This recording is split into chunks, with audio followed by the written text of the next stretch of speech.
All right, our amazing sponsors, yes, should be trumpeted right here on Morning at NTV. Very good morning once again, ITEL. Yes, everyone working at ITEL, we see you and we love you so much right here on Morning at NTV. The YouListen app, all the operators, we love you so much and we see the good work that you are doing. If you are a learner, yes, and you are waiting for the full reopening of education institutions of January of 2022, but right now in the interim, what can you do? You can still study on your own. You don't need a teacher. You do not need a parent. As long as you have some data on your phone, an iPad or a phone that can connect to the internet, you can ably get information or continue with your learning in that regard. So you do have Minute Maid also. Following that cue, please, if you want to resuscitate your body's creative processes, replenish your lost fluids with a sip of Minute Maid. Look no further than those very beautiful people right there. We see you. A very good morning to you all, ITEL, Minute Maid, and also the YouListen app in that regard. A very good morning to all the single mothers, the over 600,000 teenage young girls who actually got impregnated during this COVID-19 period. We see you and we understand the dire economic constraints that you've been subjected to as a result of this heinous COVID-19 and also the inhumane human rights violation that was meted out on you. And a very good morning to the over 17,000 young teen mothers who actually got forced into early marriages. We see you and we actually do know the dire, constraints that you are going through during this COVID-19 pandemic. But then we do have people who are going out of their small miniature ways to ensure that they advance some kind of support to these young teen mothers, one of whom are the proprietors from Piglet Seed. I have two beautiful ladies and they are going to be telling us how they are going to be using animal husbandry to accord some kind of reprieve to our single teen mothers in this country and those who have been suffering under these constraints of the COVID-19 pandemic. I have Anil Pelis Ayebare. She is the co-founder of Piglet Seed. She's not alone. We also do have Awomgisha Fortunate. She's also a co-founder for the Piglet Seed. But what is this project all about? Remember, it is part of the Mastercard Foundation Scholars Program. Let's get the details from the ladies. A very good morning, Awomgisha and Pelis. Good morning to you. Indeed. Let me start with you, Anil Pelis Ayebare. What should we know about this project? Yes, basically the Piglet Seed project is aiming at boosting the incomes of teenage mothers through donating 2 piglets so that they can... 2 piglets? Yes, that are 2 teen. months old, yes, particularly that, so that they can use them as startup capital to boost their incomes so that they can look up after their kids and at least themselves, yes. So that is basically the Piglet Seed project. In my preamble, I did mention that over 600,000 young teen mothers have been subjected to teenage pregnancies. Over 17,000 have been forced into early marriages. Of course, 17,000 is only the number that we know of as journalists, the numbers that have been taken to, the police stations and so forth. But more young girls have been married off secretly, and we might not have those numbers. But for a fact, young girls are suffering during this COVID-19 pandemic. So when we talk about the Piglet Seed organization and advancing 2 piglets to these young mothers, it is a solution. But what is the problem? Can we first interrogate the problem? Okay. All right, let me start with the Awomgisha. How dire is this situation that the young girls find themselves in? Yeah, mainly the last COVID-19 lockdown, specifically the first lockdown, around 4,300 teenage pregnancies were registered in the first 4 months of the COVID-19 lockdown.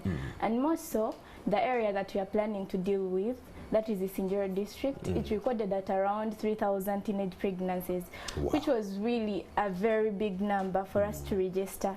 And us as very young ladies, me and her, we decided and looked at it and we're like, how can we deal with this? We are young, we are looking at our really friends suffering, and these are people who are below 19 years old. Indeed. At least for us, we may be above 19, but these people are really below 19 years. And then how we decided to look up to this, a chance came up, and then we decided to apply so that we get maybe... Apply for? We applied for the resolution whereby we had to get a funding so that we begin up something that is going to help these teenage mothers. Mastercard Foundation. Mastercard Foundation. So it is the resolution project and a Mastercard Foundation program. Yeah. So we decided to deal with something, and how we are going to do it is giving 2 piglets that are 2 months old to each beneficiary. And these are the people whom we are going to first deal with, training, how they can look after the piglets, how they are going to maybe construct cheap pigsties, and then we give them these 2 piglets that are going to financially help them, because most of them really go away, they start being almost nothing because they are forced to get married. You find these people who impregnated them do not really support them at all. You find even the children they have produced cannot do anything at all. So because you're dealing with a child rearing another child. Yes. And maybe to add on that, Aye, you know, in Ugandan setting, the chances of a teenage pregnant mother going back to school are close to none. Indeed. So this means these girls are married off. Most of them are married off. Yeah. So, and they barely have nothing as an economic activity to help them. They are just going for these petty jobs to earn them a living. But we are saying, why can't you boost their income? Why can't you at least add something to their lifestyle? And that is the birth of the piglet seed. The birth of the piglet seed, but ladies, it is very expensive to run a piggery. You and I know very well. Yeah. You know, you need to construct a shelter. Yes. It need not be pigsty. small, a pigsty, if you will, for the source to give you some very good babies, 12, if you will, twice in a year. Yes, you might have to space them. Talk to me about setting up a piggery farm, if you will, a pigsty. How challenging was it, Omgisha? It wasn't really so much challenging, because this is something that I've really seen practically happening. The pigsty, it's something that I've seen being constructed, and then putting in the pigs and everything. It's something that I have seen myself being done, and I don't think it's really something that is really so complicated. You don't have to part with an arm and a leg?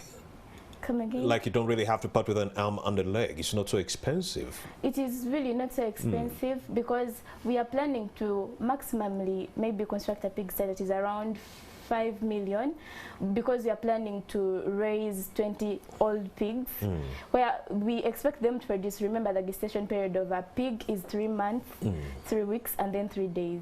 So after that period, we expect maybe after the 7 months, we expect these pigs to have produced. And later, remember, the pigs almost produce like 5 piglets per liter. On average. And on average, that's the average of the pig. So we expect to have almost like every production to have around 50 piglets.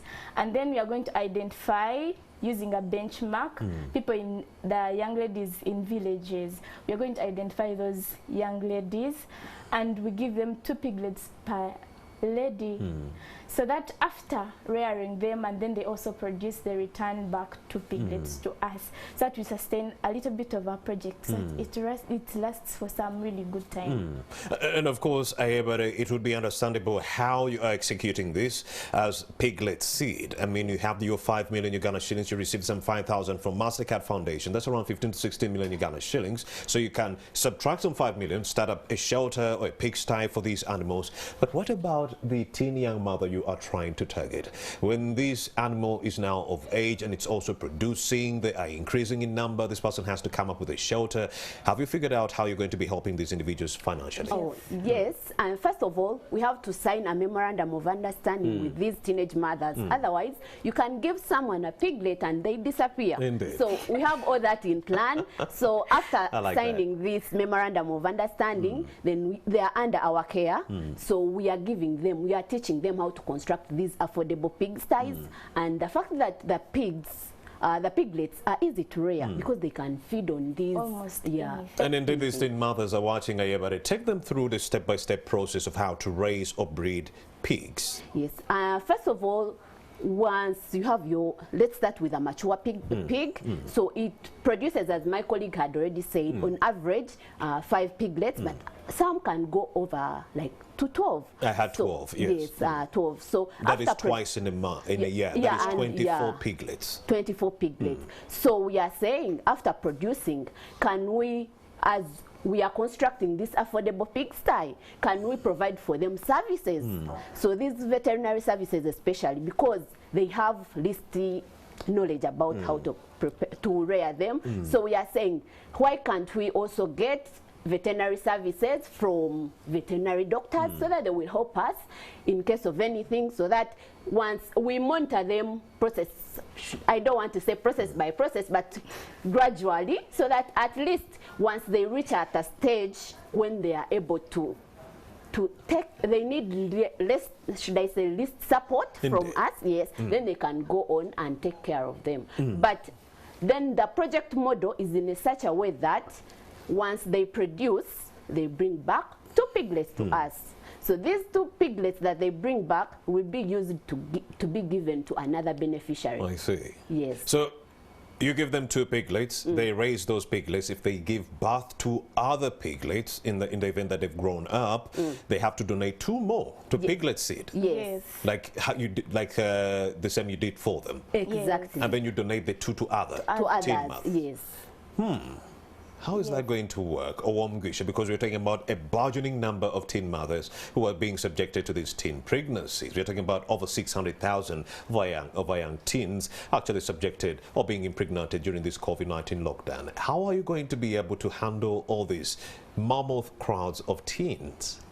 Remember, we had already talked about a memorandum of understanding. Yes. So before we give you these 2 piglets. Not even that person you're giving the 2 piglets, covering all of them, 600,000. All these people. When we give them the 2 piglets, we expect them, we are going to sign with them the memorandum of understanding, and we tell them the conditions. I think if you cannot afford the conditions, for the time being, we have to do training so that you really understand what is really going to take place and what is going to be going on. And then after that and the whole of that process, we expect to give these people the 2 piglets. Yeah, and after that, that's the same process. Remember, the people are many. We expect you to bring back the 2 piglets, and then we give to the rest of the people. And step by step, we expect to cover almost the whole of Western Uganda within a period, maybe 5 years or 3 years. Beginning with 1, we can enlarge to the big population. Anybody want to make an addition to that? Yes, to add on that, we are starting with 20 teenage mothers as a benchmark. Yes, we know this project we are venturing into or we are starting is not an easy project. Indeed. The fact that we are dealing with teenage mothers. So we are saying, why can't we start with at least 20 teenage mothers? Yes, so that we see how it goes as we prepare for this overwhelming capacity. Like, we know that teenage mothers are very many, so on the 20 teenage mothers we are going to do, we are giving them training and we are teaching them the basic needs, what they need to go through. And we benchmark how the process will go, so that at the end of it all, we are ready to accommodate a larger number, because yeah, we should be ready at the end of it all. Is financial literacy inculcated in this, Owamgisha? And what are some of the challenges you've encountered along the way while trying to deal with these young teen mothers? Yeah, of course, some of the people, it's not that really everyone really knows how to deal with this. Numbers and then the main thing we are going to do first, if we invest all this without training, it is not going to yield.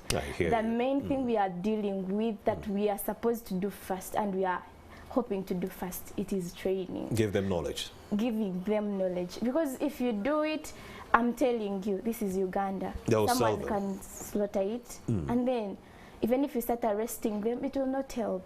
But if you train someone and they know what they're dealing with, trust me, they will not do that. Slaughtering, the selling, we shall really do that training so that people do not slaughter off that. Do you also leave them with some money to actually help them take care of these piglets? Nurturing them and so forth. The money, the main thing is buying food feeds, you know, and all this stuff. We mainly dealt with the pigs because the pigs really feed on almost anything. The pigs really feed on almost all home waste products. That's not the necessarily water, meat.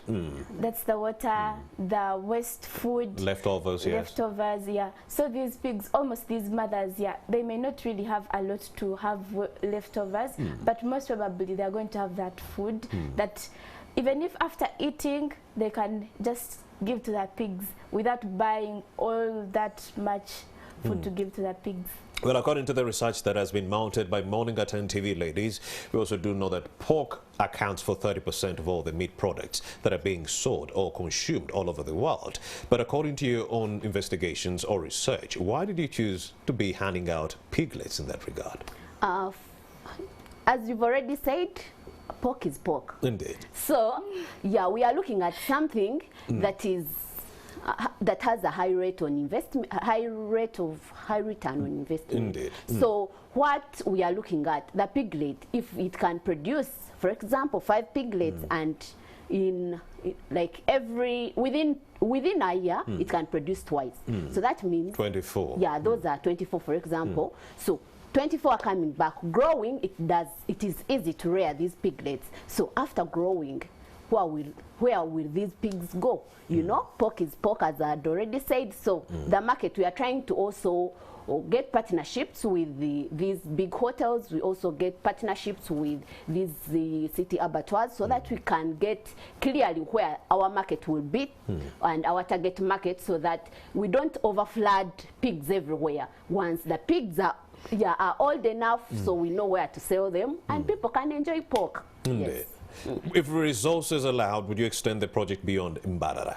Definitely. Indeed. Because our aim is to see these young mothers tell beautiful stories to all over Uganda, all over the world. So why not? Given an opportunity, given support, we are ready to support our teenage mothers, because these are fellow colleagues. So we shall definitely do that. Indeed, Gisha, this goes without saying. I mean, I just can't let you go without talking about the boys. Gisha, the boys are watching and they're like, Romeo Busiku, why? Why? Every time you bring in scholars from the Master Cat Foundation, there was only that one lady who had an organization called Chomoa. She was dealing with the boys, but the rest have been dealing with girls. Romeo Busiku, please interrogate those ladies as to why, yes, they're not targeting the boys too. And we are also part of the chain. We are also suffering alike. Yes, we impregnated these young girls, but still, because of the economic adverse events that were brought about by, you know, COVID-19, issues to do with drug abuse and so forth, we also need help. What kind of help are you according the boys? So, Gisha and Ayebare, let me start with you, Gisha. Yeah, mainly the piglet seed. We first of all had to focus on women, because if she's impregnated, she's at the end of the day, these are going to be two people, but the boy is going to remain alone. So that's why we really had to first focus on the two, letting the one aside. But with time, you are focusing, some individual out there would say that you are focusing on the victim of a bullet and not the person wielding the gun, which are the young men.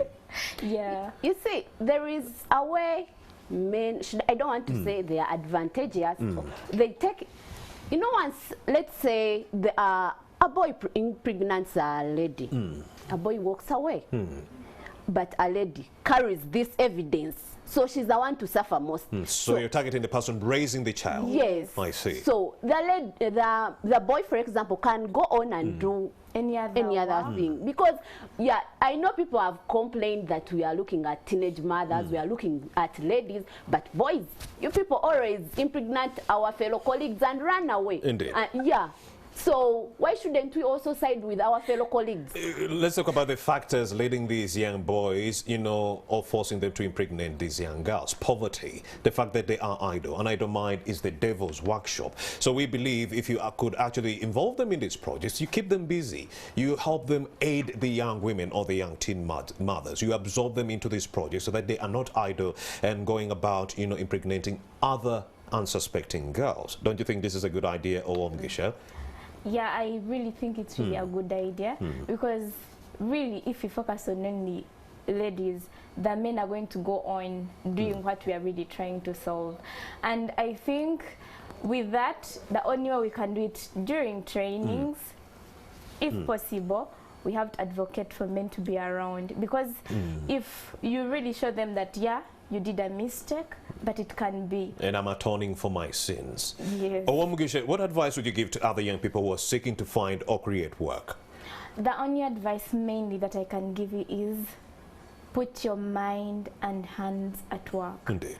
If you put only mind at work and you don't really, you just have an idea in your head and you're not working at it, it will not help. And another thing, start now. Just start now. It's just start. Even if you have nothing much. And another thing, never give up. Indeed. Even us, we are just here. We tried out something before. We failed. The entrepreneurship funding somewhere, and we completely failed. But this time round, when the resolution came up, we tried our best without giving up. We gave it our best without declining until we reached the top. That's what I can tell you. Never give up, young people. That's the message coming in from Gisha. And you, Ayebare, what kind of information or message do you have for the young people out there in terms of finding work or creating one? Yes, fellow youth, they need to be innovative. Yes, you know, this is an ever-changing world, so we don't expect things to be the same. So if that world is changing, you can't remain still, stand still. So try to challenge yourself. If today things don't work out, try tomorrow. Tomorrow is another opportunity for you to try out different opportunities as well. So don't just sit, be creative, challenge yourself to be a better person tomorrow, and also try out to look out for these opportunities. They will not find you at your place. Yeah, go extra mile. Mugisha, how do you plan to deploy the support from the Socio Venture Challenge? By the way, was it the first time you participated? How did you take part? The way we took part, mainly it was knowing an opportunity and you apply, write down a project proposal, and you really tell the people how you're going to do it and how best you're going to really. So you applied online? We applied online, even interviews, everything was online because it was during lockdown, the other last lockdown. I think that is also another avenue or resolution we could send out to our young people, especially the teen mothers. Always be on the lookout on the internet, maximize on the technological advancement. Always be on the internet, taking a look at what is coming in. UNICEF, are they having something? MasterCard, are they having something? UNHCR, is there some help coming through? Go ahead. Mugisha, maximizing on technology. Yeah. So that's how you took part. This was a venture challenge. That's what we're talking about. Yeah, that's how we took part, using internet. At some point when we are home, parents tend to, me personally, at some point it looked like I was doing nothing. I hear. Because I remember, like, my mother would tell me, like, every time you're on a laptop doing nothing almost, because I did not tell them what I was doing. I did it until the end. That's when I was like, wow, I have made it. I did not tell anyone at home. I pushed it until the end. And remember, parents, at some point when you're there doing something, if you don't explain to them, some of them may think we are just WhatsApping, Facebooking, on Instagram slaying. But at some point I think parents should really support us. That's how we are going to really look up to opportunities online and everywhere. All right. Okay, Ayabade, send one last message to the parents who are watching in a minute. To our parents who are watching. Safeguarding their teens. Yes. First of all, try to teach your young boys and girls on different ways to safeguard themselves, because these things, if they don't learn from their own parents, where else will they learn from? And secondly, our young girls and boys, please, this is COVID period. We are, yes, we are out of lockdown, but still schools are still closed. But can we put up things to do that will make us busy instead of just sitting there and being idle? So once your parents see that you're trying to put out something, they will also help you. And so also sexuality education? Yes, and you know, these are some of the topics that our parents don't talk about, but at least we can get this information elsewhere. So if you can land on this information somewhere else, put it to use. Use it carefully. Do not just see it and just pass by. This information may help you in future. So dear viewers, parents out there, youth, fellow youth colleagues, please let us put our hands and minds to task, and we'll be a better person tomorrow. Indeed, beautiful conversation coming in from the proprietors or co-founders of the Piglet Seed, an NGO that is advancing 2 young piglets to young teen mothers who have been grappling economically during the adverse strains of the COVID-19 pandemic. My name is Romy Busiku. In my midst was Anil Pelis Ayebare, the co-founder of the Piglet Seed, and also Mugisha Fortunate, another co-founder for the Piglet Seed. She's also been here with us talking about the issue of young teen mothers grappling during this COVID-19 pandemic. Ladies, NMG Morning at 10 TV loves these conversations. As long as they go a long way in helping someone out there in the community, we shall always entertain such conversations. Please, we look forward to another encounter with you too. Thank you so much for having us. We always love these moments. Indeed. And NTV, we are grateful for this opportunity. Indeed. We shall not retire, and we are not getting tired anymore. And please do not tire. Please do not tire in your quest to actually achieve a very good life for you and those around you. Kind regards to the MasterCard Foundation. That's the